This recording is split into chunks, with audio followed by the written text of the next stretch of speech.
Welcome students, good morning. कल हमने मानव व्यवसाय के बारे में पढ़ा था।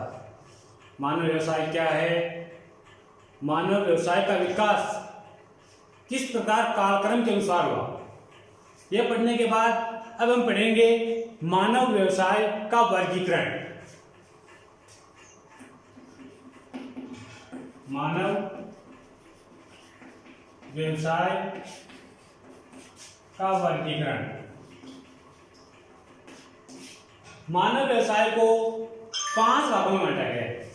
ये बात भी ध्यान में रखनी है क्योंकि कक्षा 10 तक, कक्षा 6, 7, 8, 9, 10 में आपने मानव व्यवसाय को 3 भागों में बांटकर पढ़ाया है। लेकिन कक्षा 12 के भूगोल में मानव व्यवसाय है जिसका तृतीय भाग है, उसके 2 उपविभाग और कर दिए, चतुर्थ और पंचम। तो मानव व्यवसाय का वर्गीकरण कितने भागों में किया गया है? 5 भागों में। नंबर 1 प्राथमिक व्यवसाय, जिसमें आते हैं आपके, पहली बात तो कह सकते हैं प्राथमिक व्यवसाय कहते हैं किसे? तो प्रकृति प्रदत्त वे सभी वस्तुएं जिनका मनुष्य सीधा स्वयं उपयोग करता है, जैसे भूमि है, जल है, ये सभी प्राथमिक के अंतर्गत आते हैं। जैसे भोजन है, एकत्रीकरण, भोजन एकत्रीकरण,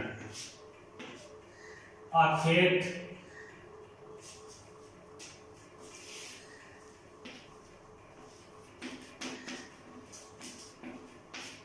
कृषि करना, मत्स्य पालन,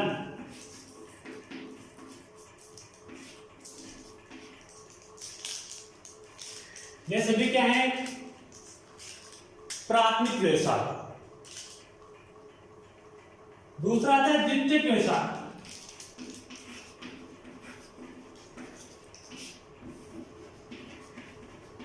द्वितीयक व्यवसाय के अंतर्गत आते हैं आपका विनिर्माण,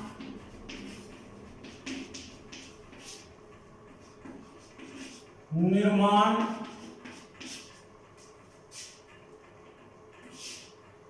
ऊर्जा उत्पादन, प्रसंस्करण,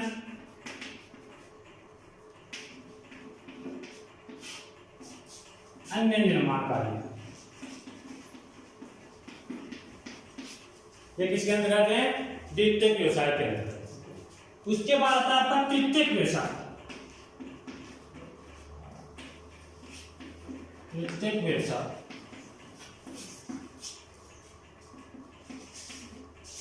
परिवहन, व्यापार, संचार,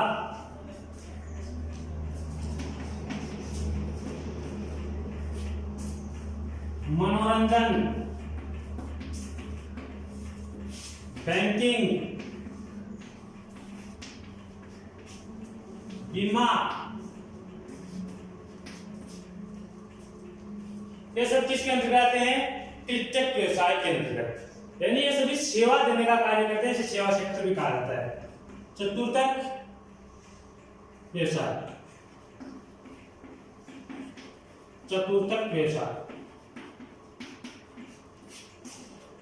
चतुर्थक के अंतर्गत क्या होता है? सूचना,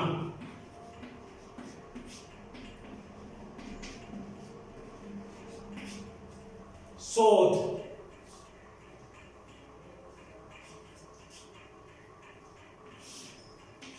प्रबंधन, शिक्षा,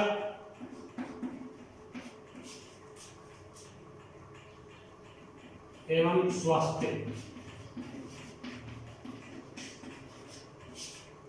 उसके बाद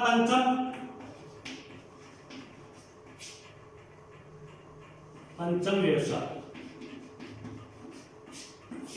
पंचम व्यवसाय के अंतर्गत कार्यकारी निर्माण करता।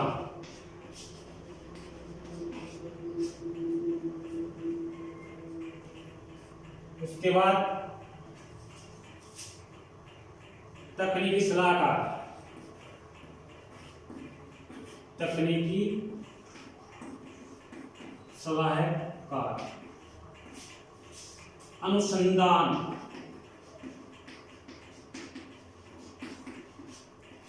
परामर्शदाता,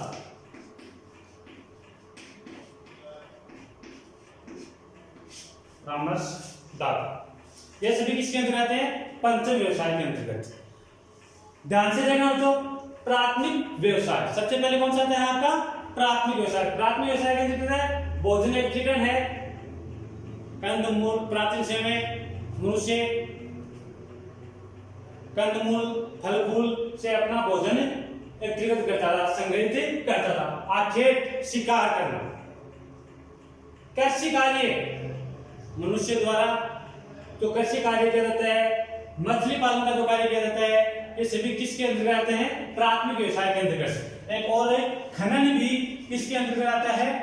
प्राथमिक व्यवसाय के अंतर्गत आता है। उसके बाद द्वितीयक व्यवसाय। द्वितीयक व्यवसाय प्राथमिक व्यवसाय में क्या था? प्रकृति से सीधा संबंध है। आखेट है, प्रकृति से सीधा प्राप्त किया जा सकता है। कृषि प्रकृति से सीधा प्राप्त किया जा सकता है। मछली पालन, खनन, ये सभी इनका सीधा संबंध था प्रकृति से। द्वितीय व्यवसाय है, इसमें क्या है? प्रकृति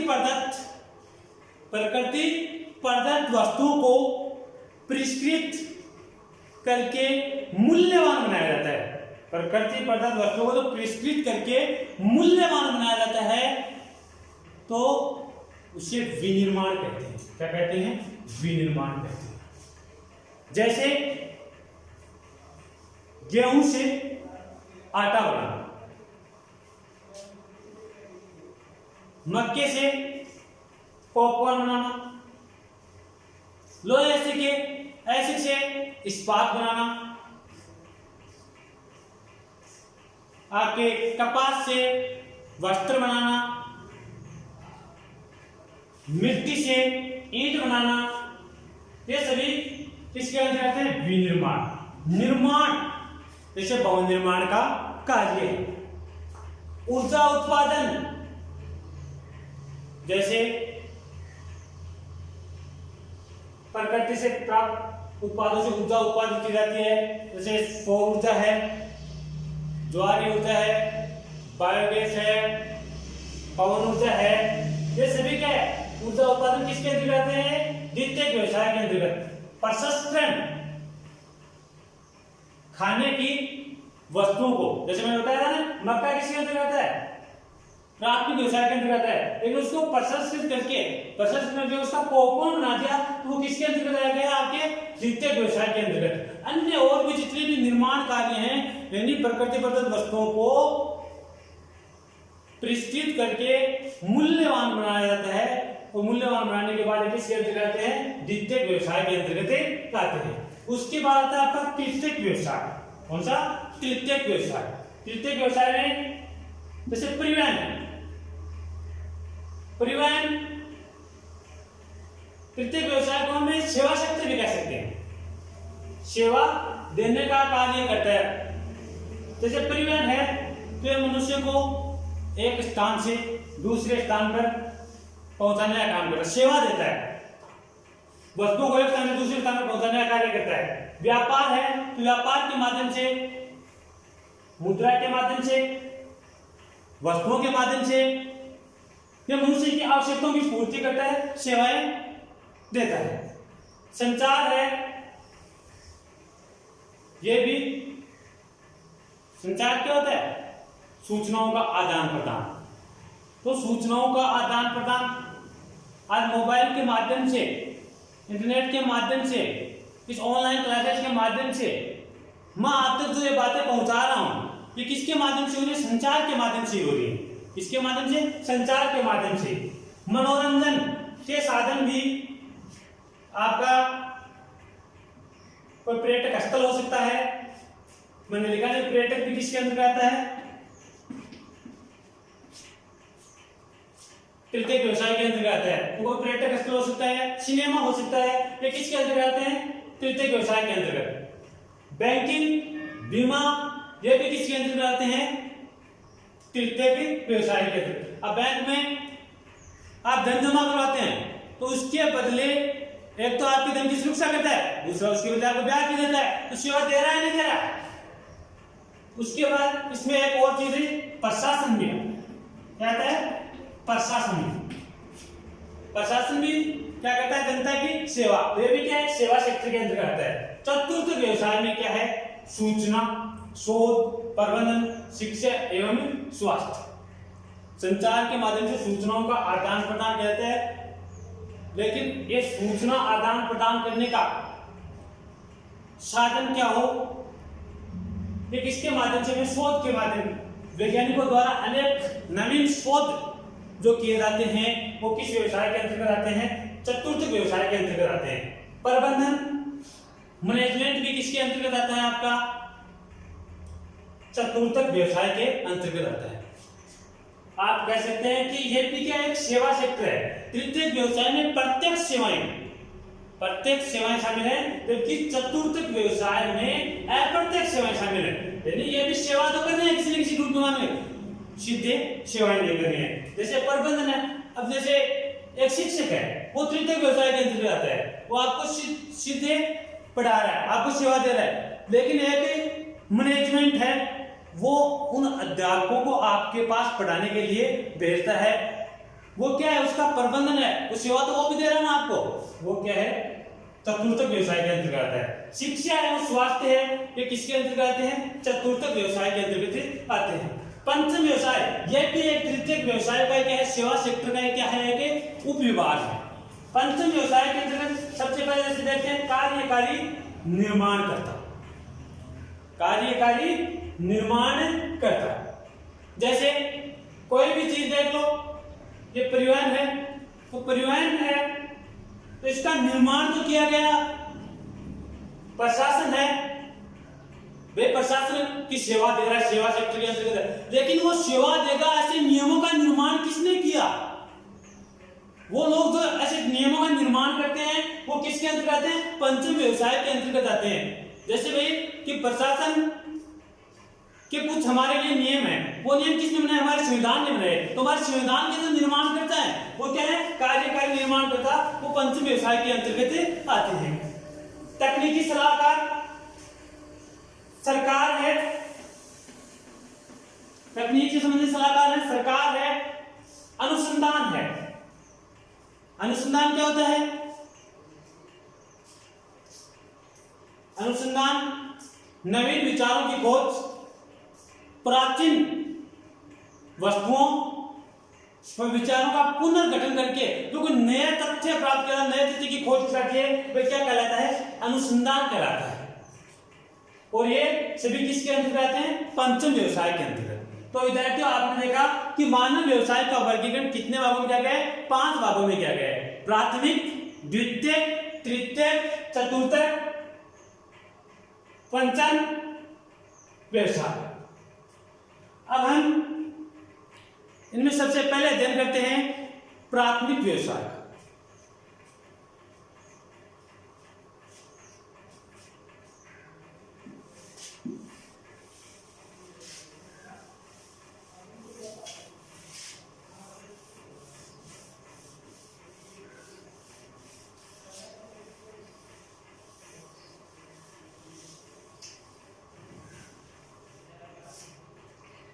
सबसे पहले हम अध्ययन करते हैं प्राथमिक व्यवसाय। जिन व्यवसाय में मनुष्य प्रकृति प्रदत्त संसाधनों, भूमि, जल, वन, वनस्पति इत्यादि का सीधा उपयोग करके आर्थिक क्रिया करता है, वो क्या कहलाते हैं? प्राथमिक व्यवसाय कहलाते हैं। प्राथमिक व्यवसाय है कि सरल, आसानी से किया जाने वाला एक परंपरागत व्यवसाय है। यानी आखेट करना, मत्स्य पालन करना, ये जो प्राचीन समय से चला आ रहा व्यवसाय है। विश्व के विकसित देशों में 5% से भी कम लोग विश्व के विकसित देशों में, यानी जिस प्रकार जनसंख्या का वितरण क्या है, असमान है, जनसंख्या का वितरण क्या है, असमान है, उसी प्रकार प्राथमिक व्यवसाय में संलग्न लोगों का, यानी प्राथमिक व्यवसाय में लगे हुए लोगों का वितरण भी क्या है, असमान है। कि जहां विकसित देशों के 5% से भी कम लोग इस व्यवसाय के अंतर्गत कार्य करते हैं, विकसित देशों के अधिकांश लोग द्वितीयक, तृतीयक, चतुर्थक, पंचम व्यवसाय में कार्य करते हैं, जबकि विकासशील देशों की अधिकांश आबादी किस व्यवसाय के अंतर्गत, प्राथमिक व्यवसाय के अंतर्गत काम करती है। जैसे अब कृषि प्राथमिक व्यवसाय के अंतर्गत जाता है, और भारत की अधिकांश जनसंख्या किसके अंतर्गत कार्य करती है, कृषि। भारत की अधिकांश जनसंख्या व्यवसाय क्या है, कृषि करना। तो विकासशील देश है, अधिकांश लोग क्या है, कृषि कार्य। इसका एक अपवाद है, इसका एक अपवाद है, और वो है कनाडा। जहां पर क्वेश्चन में पूछा जाता है कई बार छोटा क्वेश्चन कि एक ऐसे देश का नाम बताइए जहां प्राथमिक व्यवसाय होने के बावजूद भी वह विकसित देशों की कतार में खड़ा है, और वह है कनाडा। कनाडा का मुख्य व्यवसाय क्या है, लकड़ी काटना और पेट्रोलियम खनन, लकड़ी काटना और पेट्रोलियम खनन। कनाडा का मुख्य व्यवसाय है लकड़ी काटना, पेट्रोलियम का खनन करना, और ये दोनों क्या है, खनन करना क्या है, प्राथमिक व्यवसाय, लकड़ी काटना क्या है, प्राथमिक व्यवसाय। दोनों प्राथमिक व्यवसाय होने के बावजूद कनाडा विकसित देशों की कतार में खड़ा है। तो ये क्वेश्चन ध्यान में रखना आप। उसके बाद हम बात करते हैं संसार में भूमि उपयोग की भिन्नता की दृष्टि से प्राथमिक व्यवसायों के प्रमुख प्रदेश, जिसे 3 भागों में बांटा गया, उष्णकटिबंधीय प्रदेश, समशीतोष्णकटिबंधीय प्रदेश और ये आपके शीत प्रदेश, 3 भागों में बांटा गया है। तो आप देखते हैं क्या है, उष्णकटिबंधीय प्रदेश क्षेत्र कौन सा होता है, समशीतोष्ण कौन सा होता है, शीत प्रदेश कौन सा होता है।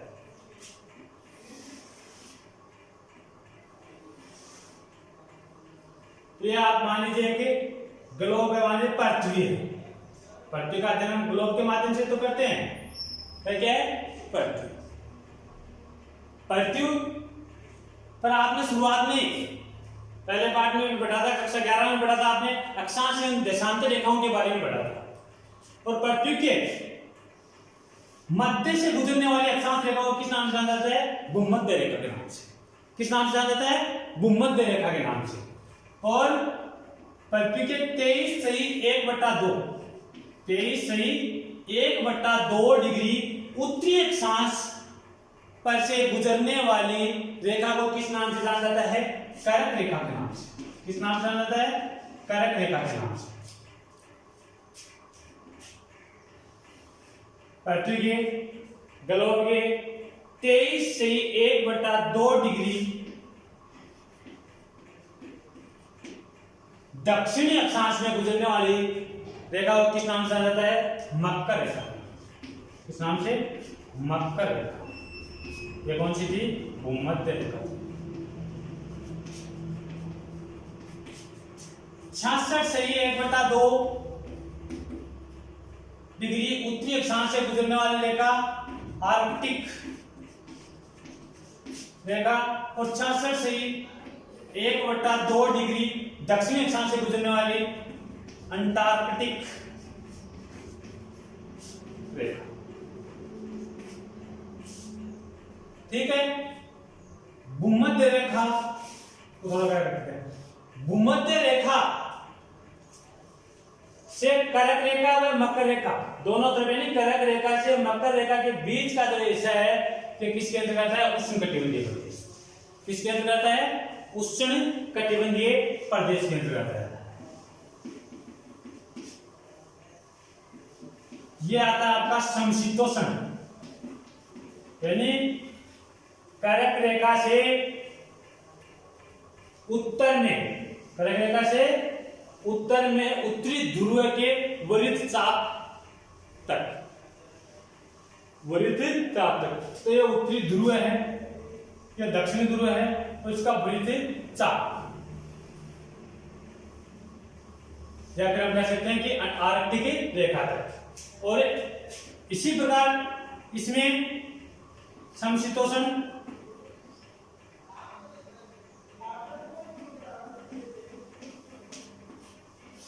मकर रेखा से अंटार्कटिक रेखा के बीच का हिस्सा, ये जो दोनों तरफ ध्रुवों के पास का जो हिस्सा है वो किसके अंतर्गत आता है? शीत प्रदेश। किसके अंतर्गत आता है? शीत प्रदेश।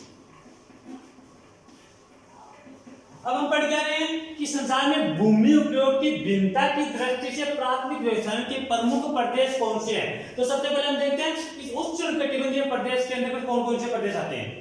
उष्ण कटिबंधीय प्रदेश, और उष्ण कटिबंधीय प्रदेश में आते हैं विषुवत रेखीय आर्द्रवन। सबसे पहले कौन सा आ रहा है? विषुवत रेखीय आर्द्रवन, अमेजन कांगो प्रकार। तो अमेजन कहां पर है? विषुवत रेखा। पहले बात तो विषुवत रेखा, भूमध्य रेखा को विषुवत रेखा कहा जाता है, भूमध्य रेखा को ही विषुवत रेखा कहा जाता है। और अमेजन कांगो, अमेजन है यह आपका दक्षिणी अमेरिका में, कांगो अफ्रीका महाद्वीप के अंतर्गत आते हैं। ये वन विषुवत रेखीय आर्द्रवन, आर्द्रवन का मतलब जहां पर अधिकांश समय में वो वन या तो वृक्ष इन वनों के होते हैं, अधिकांश समय जल से ढके होते हैं, या यहाँ पर अधिक मात्रा में वर्षा होती रहती है। उष्ण कटिबंधीय आर्द्र कृषि प्रदेश, उष्ण कटिबंधीय आर्द्र कृषि प्रदेश, उष्ण कटिबंधीय आर्द्र जहाँ अधिकांश वर्षा होती है, कृषि कार्य के अंतर्गत है ऐसे प्रदेश। तो कृषि किसके अंतर्गत आता है? अमेजन जगह वहां है, वहां पर वनों से एक्सट्रीवन किया जाता है, लकड़ी एकत्रित करना, भोजन एकत्रित करना, संग्रहण का कार्य किया जाता है। उष्ण कटिबंधीय आर्द्र कृषि प्रदेश कृषि, तो कृषि के नाम से पता चल रहा है कि कृषि किस कौन सा व्यवसाय है? प्राथमिक व्यवसाय है। और ये कहां पर बताया गया? पूर्वी भारत और पूर्वी ब्राजील के अंतर्गत किया जाता है। उसके बाद आर्द्र शुष्क निम्न अक्षांश सुहाना, आर्द्र शुष्क निम्न अक्षांश सुहाना, तो ये कहां पर? Sudan, Bharat, Brazil. ये भी इस विषुवत रेखा के आसपास ही देश है। सूडान है अफ्रीका महाद्वीप का देश, भारत एशिया महाद्वीप का है, ब्राजील दक्षिण अमेरिका महाद्वीप का। उष्ण कटिबंधीय उच्च प्रदेश इथोपिया, ये भी इसके अंतर्गत आता है, इसे उष्ण कटिबंधीय प्रदेश के अंतर्गत। मरुस्थल है आपका, सारा का मरुस्थल है अफ्रीका महाद्वीप में, अरब का मरुस्थल है, थार का मरुस्थल है, मध्य एशिया का मरुस्थल है, मंगोलिया का मरुस्थल है, पश्चिमी ऑस्ट्रेलिया का मरुस्थल है, कालाहारी अफ्रीका का मरुस्थल है। ये सभी मरुस्थल किसके अंतर्गत है? उष्ण कटिबंधीय क्षेत्र है, जहां पर लोगों का व्यवसाय क्या है? मुख्य प्राथमिक। इन मरुस्थलों में लोगों का मुख्य व्यवसाय क्या है? प्राथमिक व्यवसाय, कृषि कार्य करना, आखेट करना, संग्रहण करना। वर्तमान में स्थिति परिवर्तित हो रही है, प्राथमिक से लोग द्वितीयक तृतीयक की तरफ बढ़ रहे हैं, लेकिन अधिकांश काम क्या है?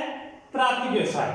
दूसरा है समशीतोष्ण कटिबंधीय प्रदेश, समशीतोष्ण कटिबंधीय प्रदेश यानी कि कर्क रेखा से उत्तरी ध्रुव के चाप तक और मकर रेखा के दक्षिण ध्रुव के चाप तक का जो क्षेत्र, ये बीच का जो क्षेत्र है, ये क्या है? समशीतोष्ण। इसमें कौन कौन से क्षेत्र रहते हैं? समशीतोष्ण घास के मैदान, जैसे प्रेरी व स्टेपी प्रकार के घास के मैदान देखे हैं। तो प्रेरी है ये उत्तरी अमेरिका महाद्वीप में, प्रेरी घास का मैदान है, यहाँ पर पाया जाता है कहां पर? उत्तरी अमेरिका में। जबकि स्टेपी प्रकार का जो घास का मैदान है ये यूरेशिया में, कहां पर? यूरेशिया यानी कि रूस के पश्चिमी भाग और मध्य एशिया का अधिकांश भाग में ये घास के मैदान पाए जाते हैं। उसके बाद हम बात करते हैं भूमध्य सागरीय तुल्य प्रदेश। भूमध्य सागरीय तुल्य प्रदेश यानी भूमध्य सागर के समानांतर, तुल्य का मतलब समानांतर, भूमध्य सागर के समानांतर दो प्रदेश हैं। उत्तरी चीन तुल्य प्रदेश, उत्तरी चीन के जो समांतर प्रदेश हैं, समुद्री चक्रवाती प्रदेश हैं जिनका नाम दिया गया पश्चिमी यूरोपीय प्रकार। महाद्वीपीय चक्रवाती प्रदेश हैं जिनका नाम दिया गया है उत्तरी पूर्वी संयुक्त राज्य अमेरिका। शीतल महाद्वीपीय प्रदेश हैं पूर्वी यूरोप प्रकार। शीत प्रदेश के अंतर्गत आपका शीतल वन, टुंड्रा प्रदेश और ऊंचे पर्वत आते हैं। शीतल वन जैसे शीत प्रदेश का तो बात करते हैं ऊपर की सबसे बड़ा दोस्त यानी ध्रुवों के नजदीक का जो हिस्सा, उत्तरी ध्रुव है और दक्षिण ध्रुव के नजदीक का जो हिस्सा है वो क्या है, शीत प्रदेश है। क्या है, शीत प्रदेश है। शीत प्रदेश के अंतर्गत है आपका शीतल वन जैसे टेगा, साइबेरिया, कनाडा आदि किसके अंतर्गत है, शीत प्रदेश के अंतर्गत। टुंड्रा प्रदेश आपने दूसरे अध्याय में पढ़ा था ना, एस्किमो जनजाति, अधिकांश व्यवसाय क्या है उसका, आखेट करना, प्राथमिक क्रियाकलापों में निर्भर रहना, और वो कहाँ निवास करती है, टुंड्रा प्रदेश में निवास करती है। ऊंचे पर्वतीय स्थान है, वहां के लोगों का मुख्य व्यवसाय क्या है, प्राथमिक व्यवसाय। तो ये था आपका प्राथमिक व्यवसाय।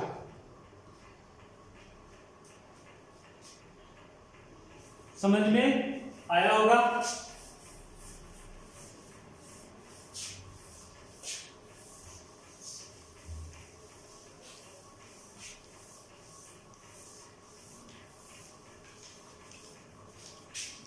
इसके बाद हम कल अध्ययन करेंगे द्वितीयक व्यवसाय का। लेकिन द्वितीयक व्यवसाय का अध्ययन करने का आनंद तब भी है जब आप इसे पढ़कर आओ। पहले जितना दिया गया है, आज जो हमने पढ़ाया है, प्राथमिक व्यवसाय का वर्गीकरण किया है, प्राथमिक व्यवसाय विश्व के किन किन क्षेत्रों में किया जाता है, संपूर्ण विश्व के किन क्षेत्रों में किया जाता है, इन बातों का जो अध्ययन किया है उसे गहराई से पढ़ने पर ही द्वितीयक व्यवसाय अच्छे से समझ में आएगा। धन्यवाद।